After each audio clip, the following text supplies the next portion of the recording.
Bauernopfer. Warum können sie uns nicht in Frieden lieben lassen, zwingen uns, einander zu hassen? Wenn Brüder an verschiedenen Fronten stehen, gezwungen sich zu erschießen, die Gewehrsalve ertönt bei 10. Vielleicht blieb einer beim Vater, der andere bei der Mutter, der Heimat fern. Einberufen, Wehrdienst, unter Zwang. Doch wen die Kugel letztendlich trifft, darauf kommt es an.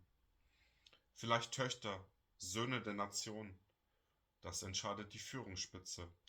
Ich finde es gar blanken Hohn.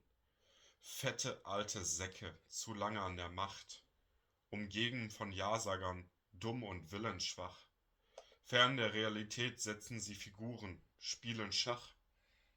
Doch jedes Bauernopfer trägt Leben und Blute im Leib.